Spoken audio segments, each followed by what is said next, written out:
OTT season 2 के खत्म होने के 45 दिनों के बाद जब बेबिका जागी तो उन्होंने क्या देखा? उन्होंने देखा कि ये टॉप थ्री इतनी ज़्यादा चर्चाओं में है, इन्हीं की बातें हो रही हैं, इन्हीं का क्रेज़ है, यही ट्रेंड हो रहे हैं, इनके बैक टू बैक प्रोजेक्ट आ रहे हैं। मैं भी तो टॉप 4 में थी ना, मेरी क्यों बातें नहीं हो रही है? मैं क्यों चर्चाओं में नहीं हूँ? मेरा क्यों हैशटैग नहीं बन रहा है? अच्छा, कंट्रोवर्सी करनी पड़ेगी। जैसे बिग बॉस के घर में अभिषेक से लड़ के, मनीषा से लड़ के मैं टॉप 4 में पहुंच गई, अब मैं यहाँ पर करूंगी वही चीज़, सेम चीज़ करूंगी। अभिषेक को और उनके फैंस को मैं करूंगी यहाँ पर टारगेट, और एल्विश मनीषा को तारीफ कर दूंगी, ताकि अगर अभिषेक के फैंस कुछ बोलेंगे ना तो एल्विश के फैंस खड़े होंगे, क्योंकि कंट्रोवर्सी चल रही है ना, अभी कंट्रोवर्सी चल रही है। तो यहाँ पर एल्विश को सपोर्ट कर लेती हूँ मैं, और यहाँ पर अभिषेक को गलत बोल देती हूँ। हो सकता है कि इतनी हाइप मिल जाए, बिग बॉस 17 में जाने का मौका मिल जाए। तो कल जिस तरीके से यहाँ पर बेबिका ने चीज़ें बोली हैं, उनका बेसिकली फैंस पर सवाल है। अभिषेक पर तो वो सवाल उठाती है, उनको बुरा भला बोलती है, लेकिन फैंस पर भी सवाल उठा रही हैं। तो ये कैसे हो गया? आपके फैंस आपके ऑर्गेनिक नेचुरल फैंस है, लेकिन दूसरे के फैंस भाड़े के फैंस है, 100-100 200 रुपये लेकर के मीटअप में आ जाते हैं। देखिए यहाँ पर बात भी कौन कर रहा है, जिसको बिग बॉस ने लगातार नॉमिनेशन से बचाया ताकि उसको टॉप 4 टॉप 5 में पहुंचाया जा सके।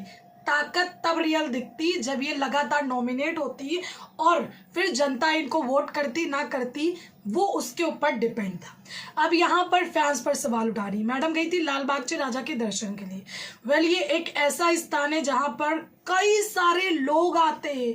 वेल उस जगह पर जाते हैं, ब्लेसिंग्स लेने के लिए बप्पा की जाते हैं।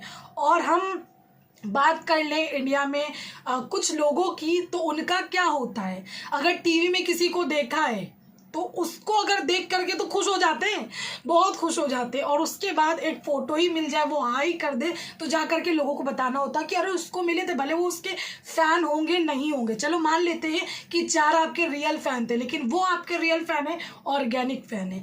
लेकिन एक बंदा इतने सालों से यूट्यूब पर काम कर रहा है, वो ऑडियंस भी रियल नहीं है। दूसरी बात, बिग बॉस के घर में उसको इतना प्यार मिला है, लोगों ने ना जाने कहाँ से उसको प्यार दिया है, वो भी ऑडियंस रियल नहीं है। जो मीटअप में पहुंचे हैं वो सारे के सारे 100-100 200 रुपये लेकर के पहुंचे। सोचो लोगों में क्या दम है, अपना पेट्रोल फूका होगा, पैसे उसके लगाए होंगे, और चुभती जलती गर्मी में काले पीले होकर के मीटअप में आए होंगे। तो ये 200-100 रुपए के लिए लोगों ने काम किया होगा।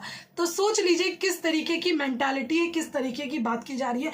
खुद के फैंस वो भी एक ऐसी जगह पर जहां पर ऑलरेडी कई सारे लोग आते हैं यहाँ पर दर्शन के लिए। उस जगह पर आप पहुँचती हो, अगर कोई आपको हाय हेलो कर देता है, बेबिका बोल देता है, तो वो आपके सारे फैंस हो गए।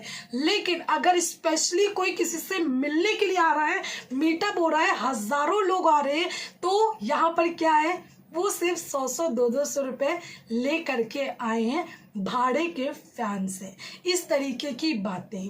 अब यहाँ पर ऑलरेडी बेबिका को पता है कि कुछ कंट्रोवर्सीज हो रही है, निगेटिव पीआर वाली बात हो रही है। तो मैडम का यही कहना है कि मेरे खिलाफ भी बिग बॉस के घर में निगेटिव पीआर हुई, इसलिए मैंने बोला कि निगेटिव पीआर बिग बॉस के घर में हुई आफ्टर बिग बॉस। इतने दिन हो गए, आपने अभी तक के नहीं बोला, लेकिन आपने तब बोला जब देखिए आप देख रही हैं कि अभिषेक और एल्विश का यहाँ पर चल रहा है, ठीक है, दोनों के बीच गर्मा गर्मी चल रही है, और इनसे ज़्यादा इनके फैंस के बीच चल रही है। तो यहाँ पर मौके पे चौका मारा जाए, अभिषेक पर निशाना साधा जाए और एल्विश को सपोर्ट किया जाए, ताकि एल्विश वाले मेरे सपोर्ट में खड़े हों, और अगर अभिषेक वाले मुझे कुछ भी सुनाएंगे तो एल्विश वाले मुझे सपोर्ट करेंगे 200% करेंगे, क्योंकि उसने यहाँ पर सपोर्ट कर दिया। तो बेसिकली ये सारी चीज़ें की गई है, इस तरीके से चीज़ें। क्योंकि अगर निगेटिव पीआर आपके साथ हुआ है तो आपने बाहर आते ही आपने सवाल नहीं उठाया, आपने अब सवाल उठाया जब एल्विश ने निगेटिव पीआर वाली बात बोली है,